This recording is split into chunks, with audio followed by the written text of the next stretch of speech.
આમળાથી 3 ગણું vitamin C અને કેલ્શિયમથી ભરપૂર સરગવાના ગુણ આખું વર્ષ મેળવવા હોય ને તો માર્કેટમાં મળતો સરગવાનો પાવડર અથવા તો સીઝન વગર મોંઘી મળતી સરગવાની સિંગ લેવી પડે।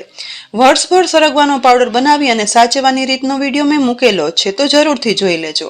પરંતુ અત્યારે ખૂબ જ સસ્તી અને સરસ મળતી સરગવાની આ સિંગ આખું વર્ષ આવી લીલી અને તાજી રહે તેમ સાચવવી હોય તો ચાલો આજે એકદમ નવી અને સહેલી રીત લઈ આવી છું। બસ આ વિડીયોમાં આપેલ બધા સ્ટેપ ફોલો કરી અને 1 કિલો નહીં પરંતુ 5-10 ગમે એટલા કિલો સરગવાની સિંગ લીલી અને તાજી આખું વર્ષ રહે તેમ સાચવી અને મનપસંદ વાનગી બનાવી શકાય। શરૂઆત આપણે 500 ગ્રામ સરગવાની સિંગ લીધી છે। આખું વર્ષ સાચવવી છે માટે થોડી કડક અને બહુ વધારે થીક નહીં અને બહુ પતલી ન હોય ને તેવી મીડિયમ લીલી એકદમ સરગવાની સિંગ પસંદ કરવાની। આ સિંગને સૌથી પહેલા ચપ્પુ વડે 2 ટુકડામાં કટ કરી લઈશું, જેથી આગળનું કામ સહેલું બને। 2 ટુકડા થઈ જાય ને પછી એક સિંગને લઈ મોસ્ટલી આપણે સિંગના આવા મીડિયમથી નાની સાઈઝના ટુકડા બનાવી શાક, સંભાર, સૂપ કે દાળમાં વાપરતા હોઈએ છીએ, તો એ જ રીતના અહીં દરેક સિંગના ટુકડા કરી લેવાના। અહીં આ સિંગ આખું વર્ષ લીલી રાખવી છે ને એના માટે તેની પતલી છાલ ઉખાડવાની કોઈ જરૂર નથી। બસ ફક્ત પાછળનો એંડનો ભાગ છે ને તે કાઢી અલગ કરી લેવાનો। ધીમે ધીમે કરી 500 ગ્રામ સિંગના એક સરખા ટુકડા કરી લીધા છે, પરંતુ સરગવાના સિંગને સ્ટોર કર્યા પહેલા સાફ કરવી પણ એટલું જ જરૂરી છે। તેના માટે સમારેલી સિંગના ટુકડાને એક ઊંડા બાઉલમાં ભરેલા ચોખ્ખા પાણીની અંદર બધી સિંગના ટુકડા ઉમેરી દઈશું। અહીં પાણીનું પ્રમાણ વધારે રાખવાનું છે, જેથી સિંગનો એકદમ વ્યવસ્થિત ઘસી સાફ કરી તેના પર કચરો અને માટી હોય ને તો તે દૂર કરી શકાય। બધી સિંગ સાફ કર્યા પછી એક બીજા મોટા વાસણની અંદર ચોખ્ખું પાણી લઈશું। આ બાઉલના ચોખ્ખા પાણીની અંદર અડધી ટીસ્પૂન બેકિંગ સોડા અને અડધી ટીસ્પૂન સિંધાલું મીઠું ઉમેરી દેવાનું। હવે ચમચા વડે ઉમેરેલા બેકિંગ સોડા અને સિંધાલું મીઠુંને પાણીમાં ઓગાળી લેવાનું।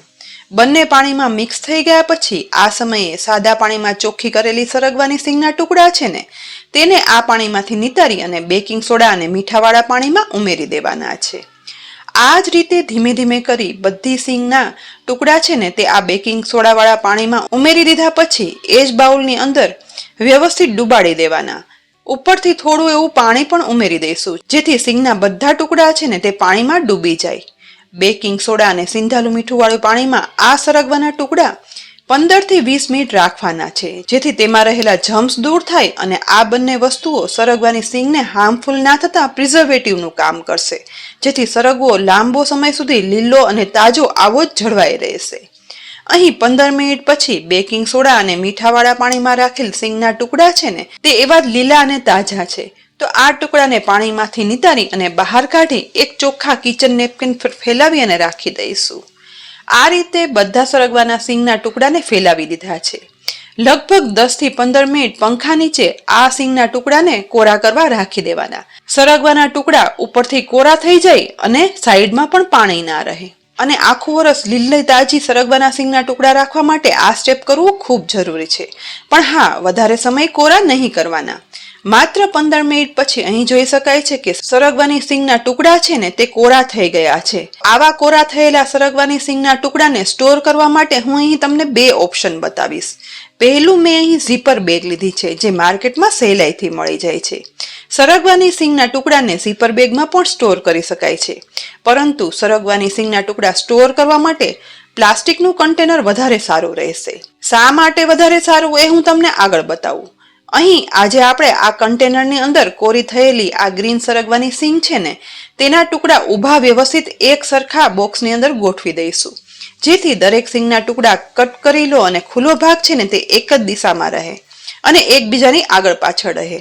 જો અહીં સિંગના ટુકડા આડાઅવળા ગોઠવશું ને તો પછી સિંગની છાલનો ભાગ સિંગના ખુલ્લા ભાગને ટચ કરશે ને તો ત્યાંથી આ સિંગના ટુકડા છે ને તે કાળા પડવા લાગશે। માટે આ ખૂબ જ ઇમ્પોર્ટન્ટ સ્ટેપ છે, અને માટે જ આ સરગવાના ટુકડા સ્ટોર કરવા માટે આપણે કન્ટેનર વાપર્યું છે। બસ અહીં લીધેલા 500 ગ્રામ સરગવાની સિંગના ટુકડા એક સરખા ગોઠવાઈ ગયા છે। હવે બોક્સનું ઢાંકણ એરટાઈટ પેક કરી અને આ બોક્સને ફ્રીઝરમાં ગોઠવી દેવાનું। આ રીતે આ સરગવાના ટુકડા વર્ષભર એવા જ ગ્રીન અને સારા રહેશે, અને પછી જ્યારે પણ જોઈએ ને ત્યારે આ રીતે ફ્રીઝમાંથી આ બોક્સ કાઢી જોઈએ એટલે સરગવાની સિંગ બહાર કાઢી લેવાની।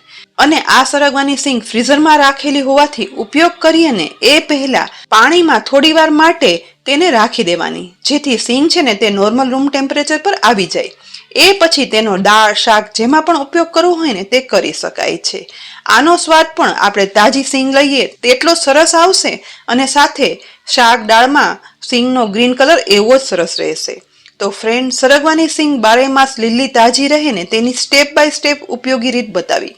આ રીતથી અત્યારે ખૂબ જ સસ્તા મળતી સરગવાની સિંગ ગમે એટલા કિલો લઈ અને જરૂરથી ફ્રીજમાં સાચવી લેજો અને 12 માસ તેનો ઉપયોગ કરી તેના ફાયદા પણ મેળવજો. અને આ રીત જો તમને ખરેખર ઉપયોગી લાગી હોય ને તો તમારા સગા સંબંધી મિત્રોમાં શેર કરજો.